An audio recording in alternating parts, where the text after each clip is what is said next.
Die volke erken bewend sy gesag. Groot is die Here, hoog verhewe bo al die volke. Hulle moet U groot en vreesde naam prys. U is heilig. Liewe vriende, genade vir julle en vrede. Amen.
Ons lees vanoggend uit Psalm 99 van vers 4, 'n paar verse as toewyding aan die Here.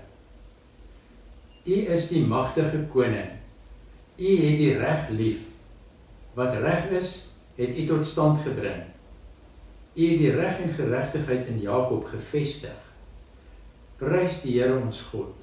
Kom buig in aanbidding voor hom. Hy is heilig. Moses en Aaron was onder sy priesters, en hy het hulle gebed verhoor. Here ons God, U het hulle gebed verhoor. Prys die Here ons God, buig voor hom op sy heilige berg, want die Here ons God is heilig.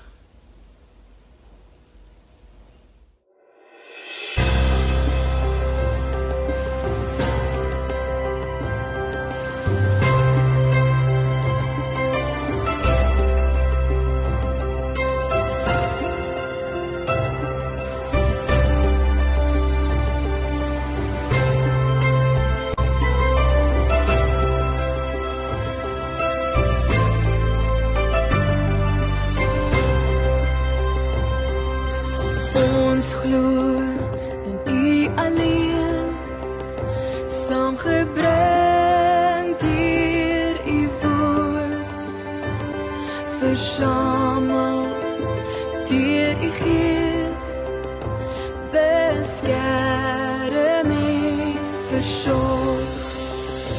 Jesus is die Heer, aan U kom toe die eer, heerlikheid en ewigheid. Jesus Christus is die Heer.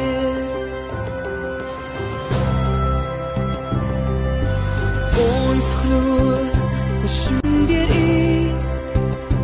tot een beker en brood, deur een doop gedoop, en ons bely U naam. Jesus is die Heer, aan U kom toe die eer, heerlikheid en ewigheid. Jesus Christus is die Heer. Ons glo, gedring deur U, tussen haat en dood, breek U skeidings af, laat ons vredemakers word. Jesus is die Heer, aan U kom toe die eer, heerlikheid en ewigheid. Jesus Christus is die Heer. Ons glo, bevry deur U, in 'n wêreld vol nood, is U by die wat ly, en ons sal U daarin volg.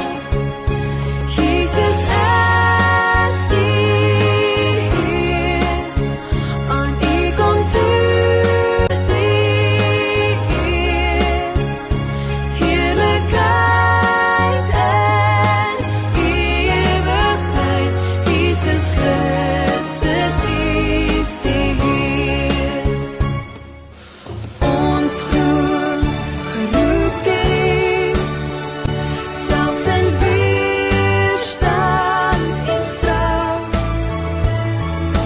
om U alleen as hoof te leef en te bely. Jesus is die Heer, aan U kom toe die eer, heerlikheid en ewigheid. Jesus Christus is die Heer.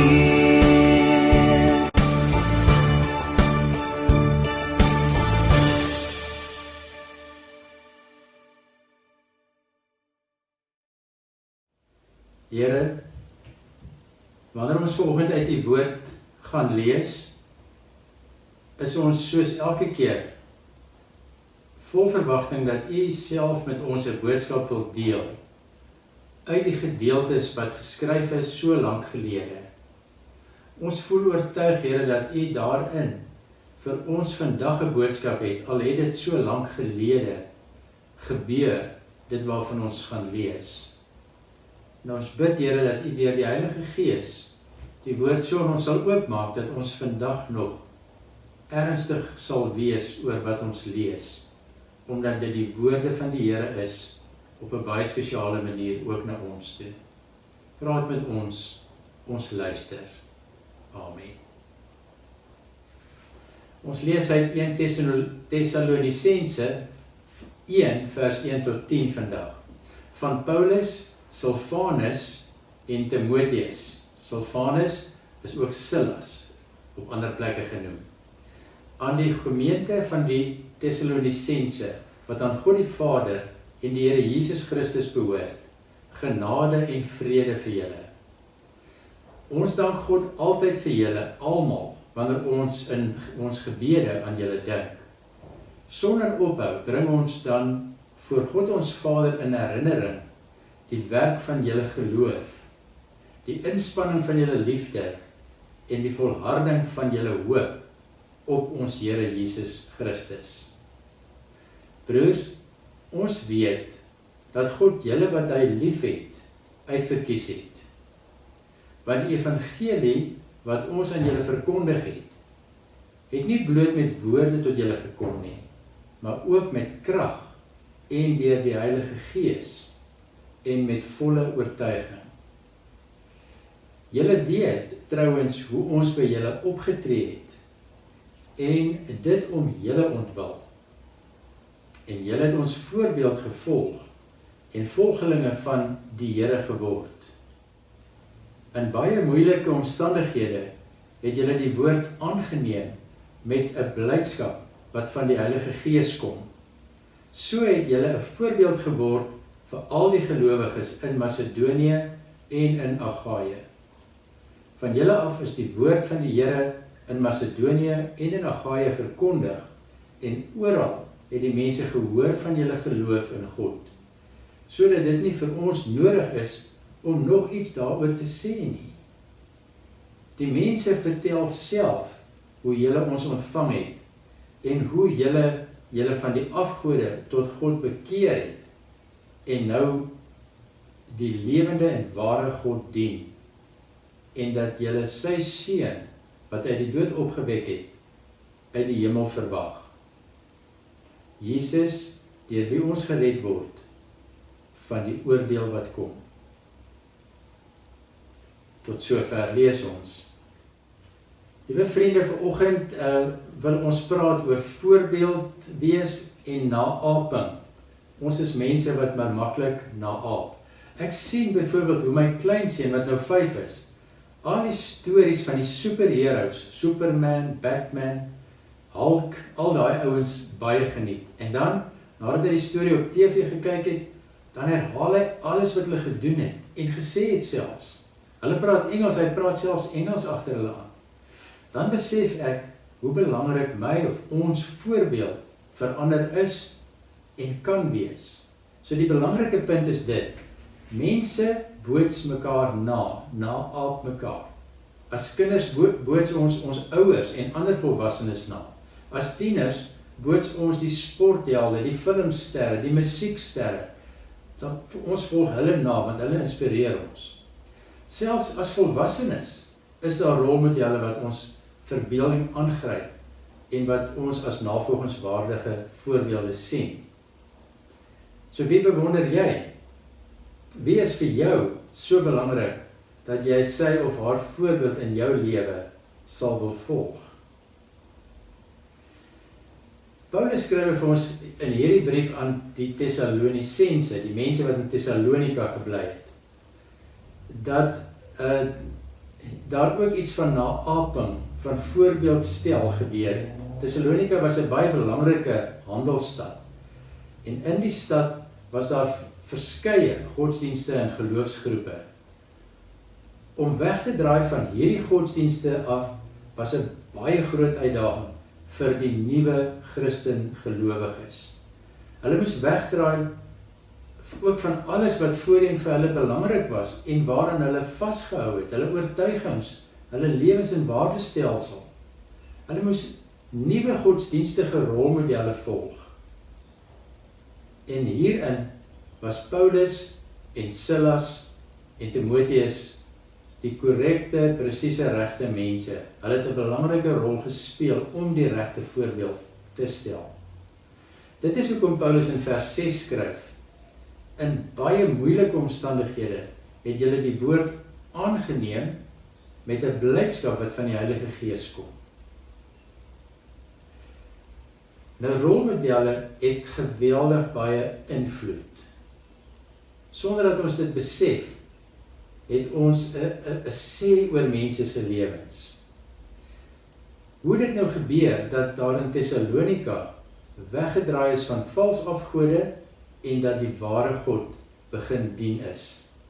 Paulus sê, Dit het gebeur deur die krag van die evangelie, deur die werk van die Heilige Gees. Vers 5.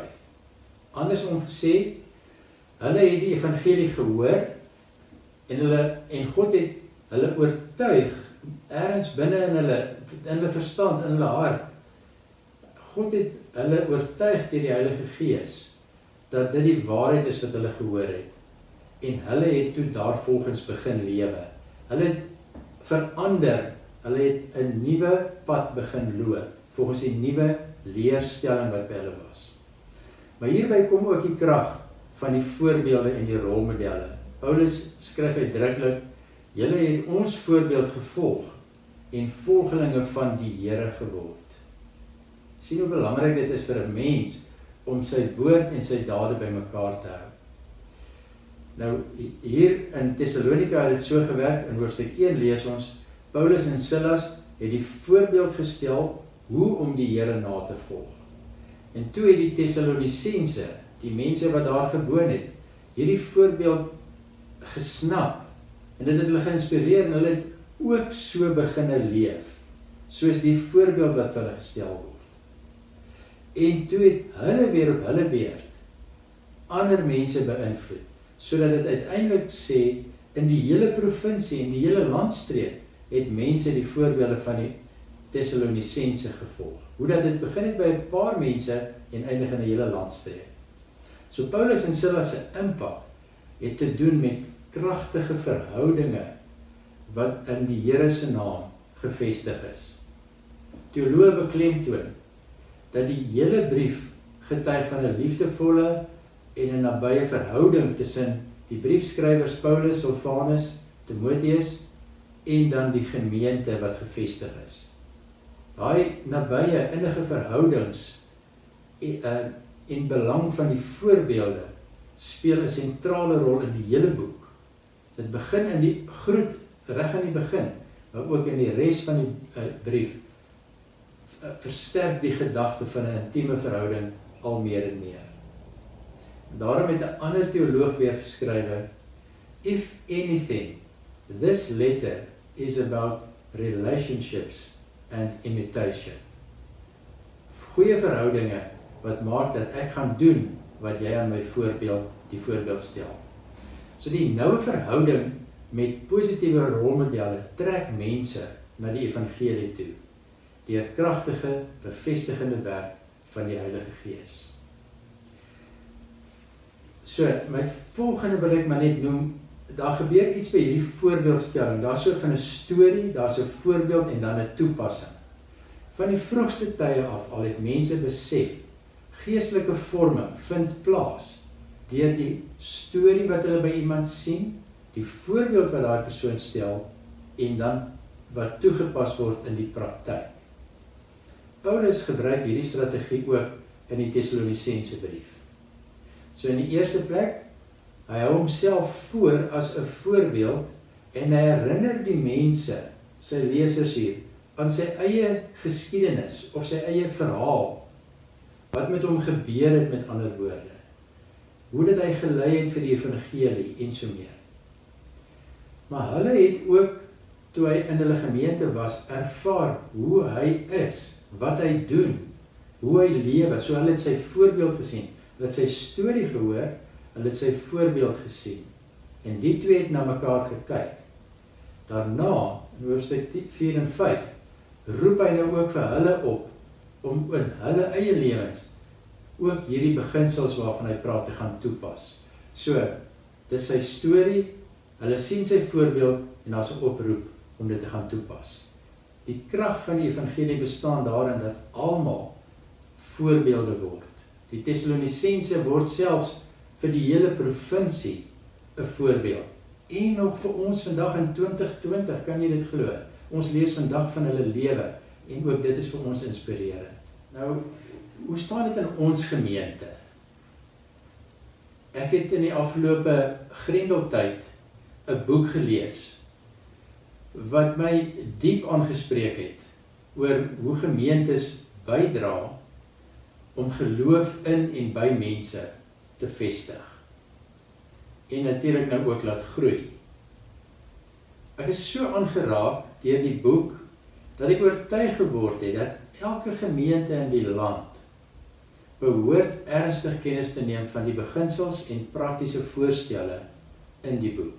Die boek is geskryf deur David Anderson, en die hooftitel is Vibrant Faith, 'n sterk geloof, 'n lewende geloof in die gemeente.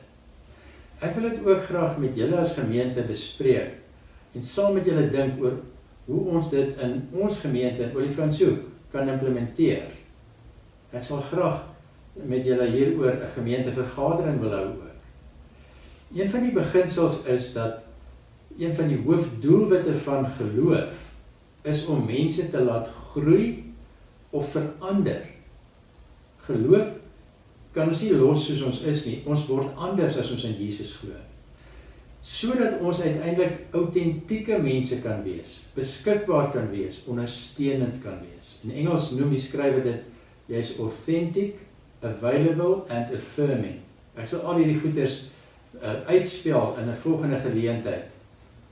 Maar om hierdie tipe Christen te wees, wat werklik eg is, wat beskikbaar is vir ander mense, wat mense ondersteun, moet ons alle aspekte van ons lewens hierby insluit. Ons moet verstaan dat ons hele lewe aan God behoort, en nie net sekere dele daarvan nie.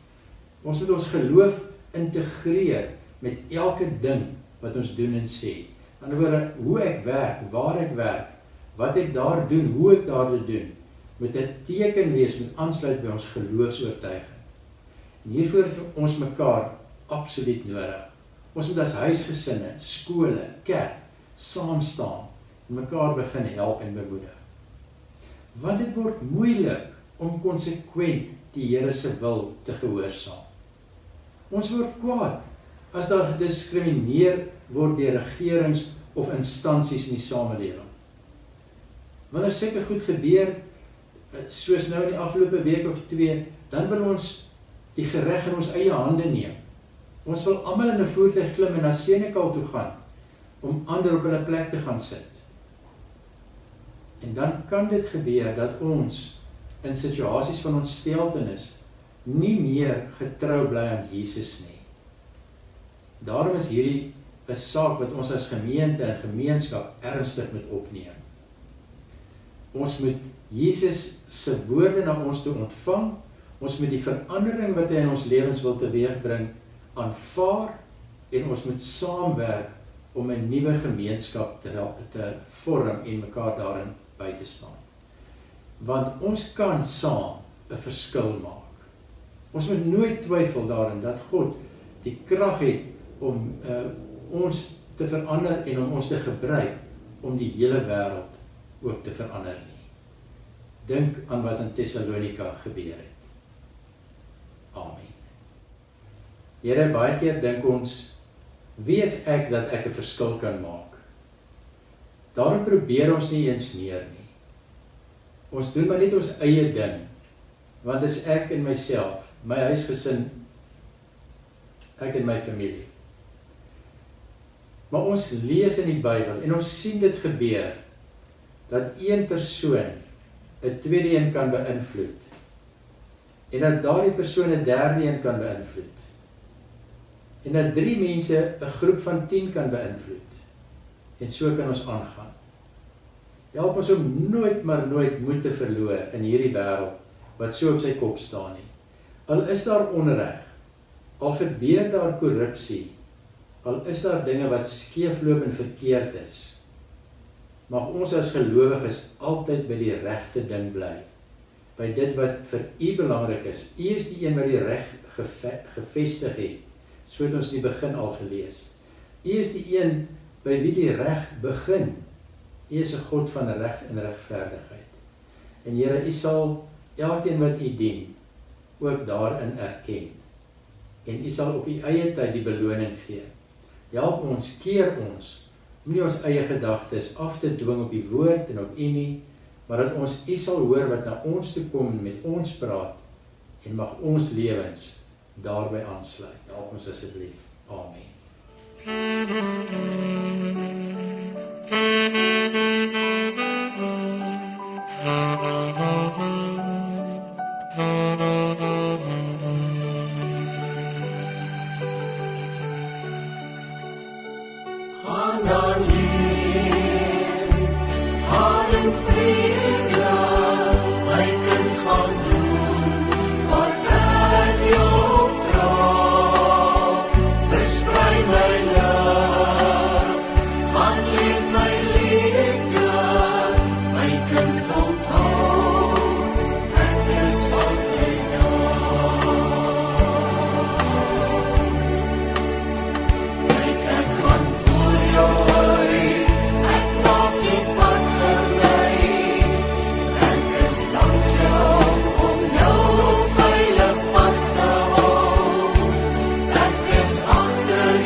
Liewe vriende, ontvang die Here se seën.